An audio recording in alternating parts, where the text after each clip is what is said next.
Hey everybody, we're back for another episode of I Gotta Be Honest With You.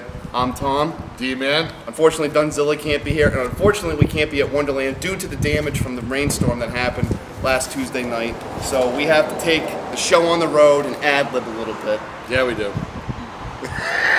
We want to thank all the viewers who voted on our first poll on our episode request, and the winner of that poll was none other than the Emerald Archer himself, Oliver Queen, the Green Arrow. Yeah, he is. The Green Arrow was created by Mort Weisinger and George Papp in 1941. He first appeared in More Fun Comics issue 73, and he's basically a Robin Hood.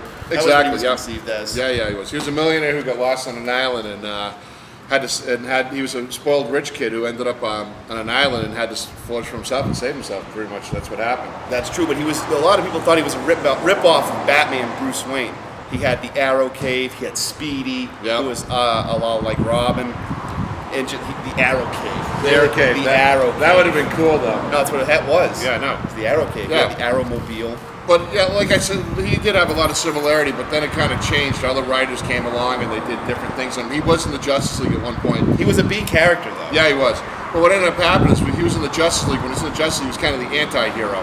He didn't want to be part of the Justice League, but he was because he was more involved with street crimes and things like that. He never really fought Titanic-sized monsters like you would see Superman fight, or even Batman fight in some instances. Well, a lot of people would say he's a rip-off of Hawkeye, but really Hawkeye came after him, so Hawkeye would be a rip-off. Hawkeye was a rip-off of Green Arrow. Yeah, exactly. Yes, that is without saying. Without the whole, but the Green Arrow didn't have the circus thing that Hawkeye had, so that would be different. But as D-Man just said, Green Arrow is Oliver Queen, spoiled rich billionaire who gets his ship. It's either ship or plane. I think it was a yacht. Sometimes it's a yacht. It crashes on an island, and he is stuck on an island for 5 years. Yep. And he trains himself with a bow and arrow, and then he returns to it's either Star City or Seattle. Seattle, it's based on. Yeah. Well, I think Star City's more in line with the TV show that they have now, and I think Seattle was the one that they pretty much covered mostly in the comics. Yeah. What are some of the good runs, though? The biggest run, I think, is without a doubt, still to this day, Neil Adams and Denny O'Neil's run. Oh my God, yeah. It just... This book, Jaden style, no. That was awesome. No, Denny O'Neil and Neil Adams. Denny O'Neil was a hot young writer at DC. Neil Adams was the big guy. Oh yeah, he was. He had a critically acclaimed run on Batman and Detective.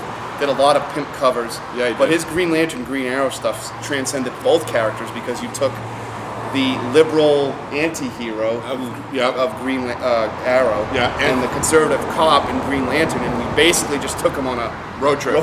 Yeah, he did. But they also they took what's his name there. One of the Guardians was with him too. Gath, whatever his name is there. Yeah, Ganth went with them. Right. I think he went with. I think part of the trip was to show him humanity because I think he wasn't sure what it was. Well, the Guardians lost track of their humanity. Yeah. And Hal Jordan was tasked to show them that. Right. But both characters are floundering on cancellation. That's why they put them together. Green Arrow has not been the popular character that we see on television, arguably the last 10 years. Oh, I totally agree with you.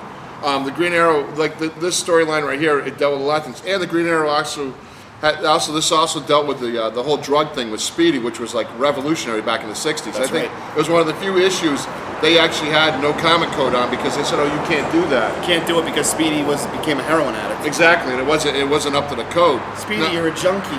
Yeah, exactly. He's just sitting there. Right, and exactly with the code that kind of broke the code and kind of set it up so that the code.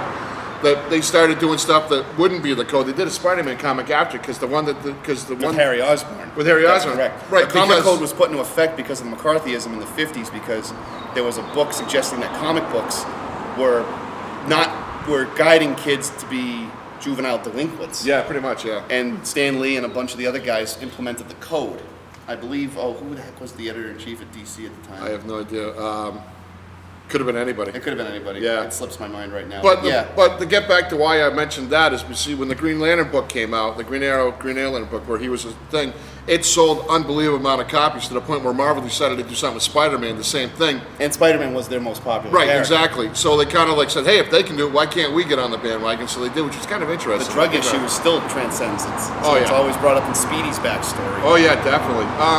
Green Arrow's had a lot of things. There was a Longbow miniseries, which was really, really, really cool. The Mike Grell miniseries. Mike Grell.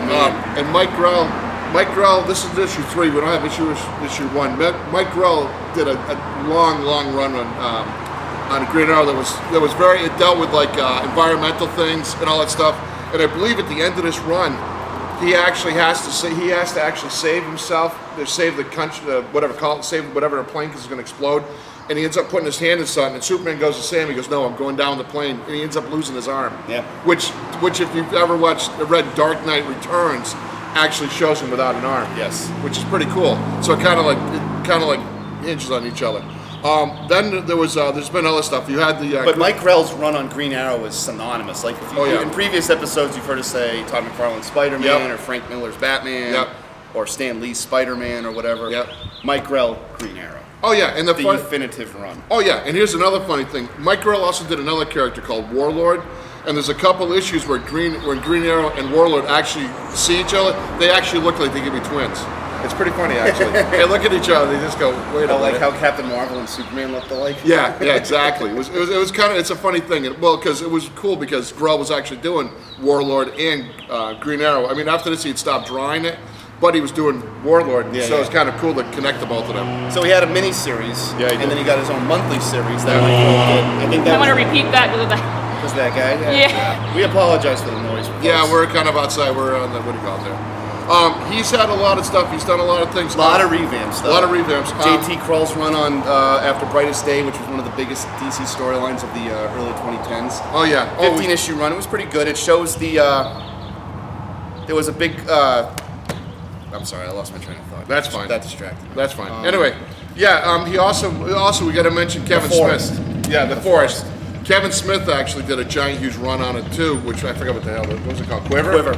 Yeah, he did a thing called Quiver, which was phenomenal. And one thing we are forgetting to mention in the TV show, Felicity, what's her face there?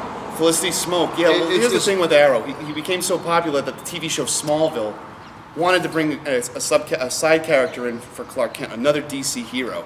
So they brought Green Arrow, Oliver Queen in, and so he's appeared, like I said previously, 10 years on television. Oh yeah. 5 on Smallville, and now entering the 6th season on his own show. Yeah. Granted, it's different actors, different continuity, different things like that.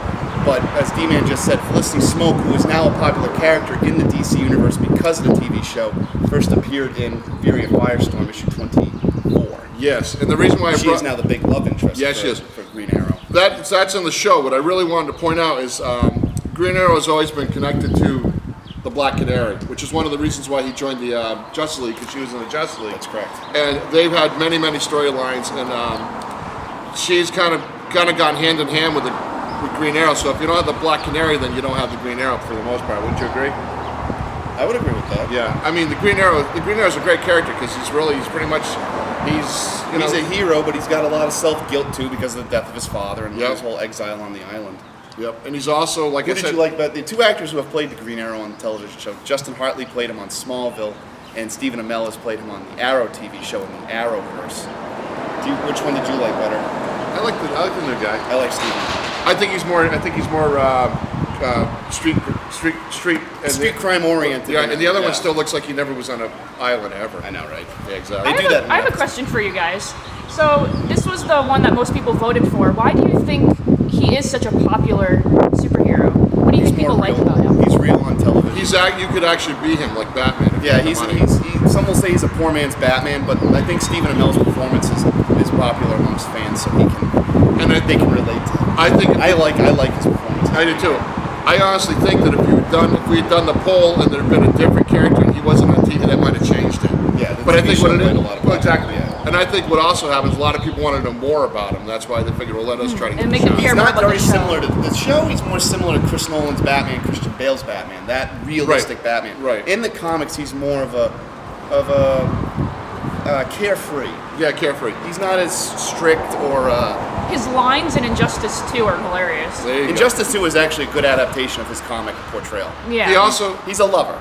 Yeah, as opposed to like being brooding and dark, which very is sarcastic. Very sarcastic, kind of a prick. Well, he is kind of sarcastic in the comics. And another thing is, for a while there, he had trick arrows too. Remember the boxing glove? The boxing glove arrow was awesome, but he kind of shied away from the trick arrows. He just recently, this week came out. Green Arrow 25 came out, which is a starting a new storyline where he's leaving Seattle and he's going somewhere else to. They're going on another road trip. Another road trip. Do you have a favorite Green Arrow episode or thing like that from the show? I'm gonna have to go with my favorite Green Arrow episode is the episode when John Constantine was in it. John Constantine appeared on one episode. We will be doing a Hellblazer episode in the near future. Yeah, we will. But my favorite thing with Green Arrow wasn't even a Green Arrow episode. Oh, really? It was Legends of Tomorrow, episode 6. Oh, Star City 2046. Oh, that was awesome. They go 30 years into the future and they go to Star City and it's all broken down and they find him, no arm, goatee, gray hair, broken, and they urge him to come back to help save the city one more time. I thought it was cool because they showed the bionic arm. Yep. They showed him at 60 still going, Yep. Well, you never lose it if you still do it. He was in exile for they said he was in exile for like 10 years. Yeah, but I mean that's pretty cool how they kind of gave a nod to the Dark Knight. That was a nice nod to Dark Knight Returns. Yeah, it was. Like I said, I mean, you could check out Green Arrow. He's easy to read. He's easy to pick up. He is a liberal. I will give him that. It's a good story though. It is a good story. I mean, if you want to read any of them. I mean, Green Arrow is an easy read to read. He's not hard to pick up on. He was kind of like DC's answer to Robin Hood, if you really want to get into it. It was, but he was also a B character. Poor man's Batman. Yep. And he's one of the few comics that's actually still bi-weekly. Still bi-weekly? Yeah. Well, why is this one $3.99 then? Because it's 25. It's a special edition. It's the anniversary issue. Yeah, this is Mike Grell's cover for issue 25. That one's pretty intense. Yeah. It is. And just to let you know, when they first started doing it, the variant covers at the beginning of the Green Arrow rebirths were all Neil Adams. Neil Adams. The legendary Neil Adams. Yes, who I met. He did this, who we both met. Yeah, we did. He did a lot of these. I'll post a few of the covers on Facebook because Wonderland doesn't have any because they're still big sellers and they're worth a lot of money. If you want to check out the Neil Adams run, just a quick hit. They did come up with a 7-part issue that kind of reprints them all, and they're a little cheaper than this, which you might want to consider if you don't have the money for it. So I don't know. You tell me. I mean, where do you want to go with that? I mean, either you spend the money or you don't spend the money. Yeah. So, but I mean, they're worth it. The storylines are great. I mean, they're set in the 70s, but they're still amazing storylines. Stories are good if they don't age. The good stories, even if they're dated, it's still good. True. I mean, I don't age. Hey, I'd pick up and read Frankenstein right now. That's so would I. Or Dracula even. Or Dracula. Yeah, I got 20,000 Leagues Under the Sea. Green Arrow never fought Dracula. No, to he my didn't. knowledge.